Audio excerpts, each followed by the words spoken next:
પાટણ જિલ્લાના સાંતલપુર તાલુકામાં જીરાના પાકમાં વાવેતર મોટા પાયે કર્યું છે, ત્યારે સતત વાતાવરણમાં પલટાને લઈને જીરાના પાકમાં ચૂસિયા પ્રકારનો રોગ આવી જતા ખેડૂતો મુશ્કેલીમાં મુકાયા છે।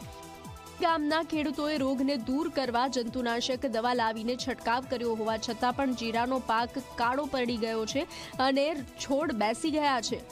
ખેડૂતોને મોઢે આવેલો કોળિયો છીનવાઈ જતા ભારે રોષ જોવા મળ્યો છે। પાટણ ખેતીવાડી વિભાગ ખાતે આવેદનપત્ર આપીને એગ્રો સામે તપાસ કાર્યવાહી કરાઈ છે। નુકસાનીનો સર્વે કરીને વળતર આપવામાં આવે તેવી માંગ કરી હતી। બીજી તરફ રાધનપુર એગ્રોના સંચાલકોએ આ મામલે મૌન સાધ્યું છે। અમારા ગામના ખેડૂતો અમે બધે રાધનપુર ભવાની એગ્રોમાંથી દવા લીધી હતી।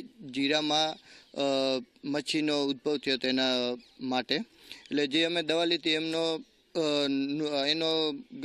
જે જીરું હતું એ દવા છાંટવાથી જીરું બળી ગયું છે। તેના માટે અમે રાધનપુર ખેતીવાડી વિભાગ, પાટણ ખેતીવાડી વિભાગ અને એમાં રજૂઆત કરી છે અને જે ખેડૂતોનું જીરું બળી ગયું છે એ કંપની ઉપર કાર્યવાહી કરવા આવે અને તાત્કાલિક ખેતીવાડી વિભાગ દ્વારા એમનો સર્વે કરી અને ખેડૂતોને આપે અને ખેડૂતોને એમનું વળતર મળે। જે બી નુકસાન થયું હોય એ કંપની ભોગવે। મેં 4 એકરમાં જીરું કર્યું છે। હું ભવાની એગ્રોમાંથી દવા લાવ્યો હતો।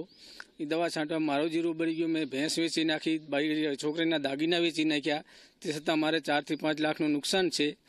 તે છતાં અમે એગ્રોવાળાને ફોન કર્યો, એગ્રોવાળા કંઈ ધ્યાન દેતા નથી અને તે ભાઈ આવ્યા તો કંપનીવાળા જોવા, એ જોઈને અમને આશ્વાસન આપીને આલ્યા ગયા અને પાછાથી ધમકી આપીને કહે છે કે કેસ કરવો તમારા ઉપર, અમે જાનહાનિનો કેસ કરશું।